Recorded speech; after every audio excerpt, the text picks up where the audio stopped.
Hello नमस्कार आदाब।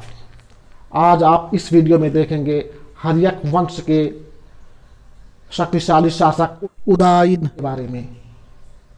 हर्यक वंश के वास्तविक संस्थापक बिंदुसार था, जिसने मगध को एक नई शक्ति, समृद्धशाली और एक नए पूर्व का सबसे प्रबल और शक्तिशाली साम्राज्य बना दिया था। उसके पुत्र अजातशत्रु ने उससे भी ज्यादा विस्तारवादी साम्राज्यवादी सिद्ध हुआ। उसने वज्रसंघों को पराजित करके वज्रसंघियों के राज्य को मगध साम्राज्य में मिला लिया, मल्लों को पराजित किया, मल्लों को मगध साम्राज्य में मिला लिया। तो बहुत से ऐसे राज्य थे, बहुत से ऐसे निर्बल राज्य थे जिसको उसने मगध साम्राज्य में विलीन कर लिया था, और अब मगध साम्राज्य हिमालय के तलहटी तक पहुंच गया था। इतने बड़े साम्राज्य को संभालने के लिए उसका पुत्र उदयन ने अपनी राजधानी परिवर्तित कर दिया। उसने राजगृह के स्थान पर पाटलिपुत्र नामक नए नगर की स्थापना की और अपनी राजधानी को परिवर्तित कर दिया, क्योंकि वहीं से वज्रसंघों पर नजर रखी जा सकती थी। और पाटलिपुत्र सोन और गंगा नदी के तट पर स्थित होने के कारण पूर्व की तरफ जो व्यापार का प्रमुख मार्ग था, और इस तरीके से उदयन ने एक नई नीति अपनाया। जैन ग्रंथों में उदयन की माता का नाम पद्मावती था। बौद्ध ग्रंथों में उदयन को पितृहंता कहा गया, लेकिन जैन ग्रंथ इसके विपरीत विचार प्रकट करता है। परिशिष्ट पर्वन के अनुसार वह पितृभक्त था और पिता की मृत्यु पर वह बहुत दुखी था।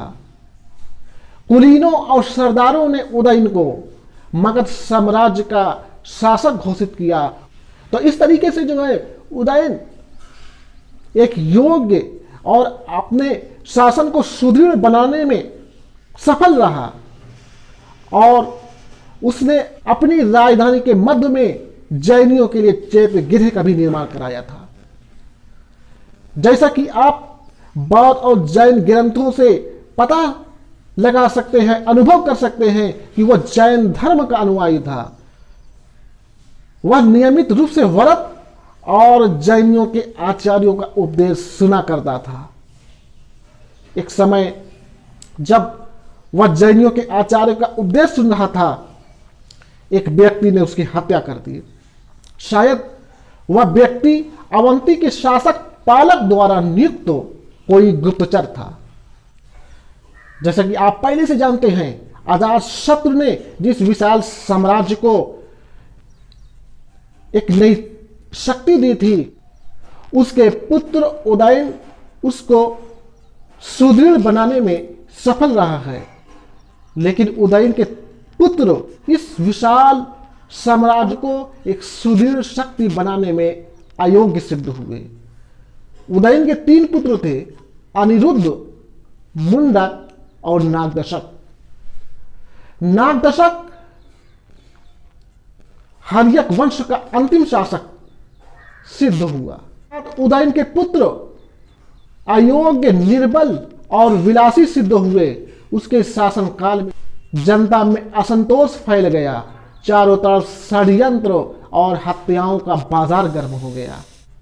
इसको देखते हुए जनता ने नागदशक के योग्य अमात्य शिशुनाग को मगध साम्राज्य का शासक घोषित कर दिया, और मगध साम्राज्य पर एक नए वंश शिशुनाग वंश की स्थापना हो गई।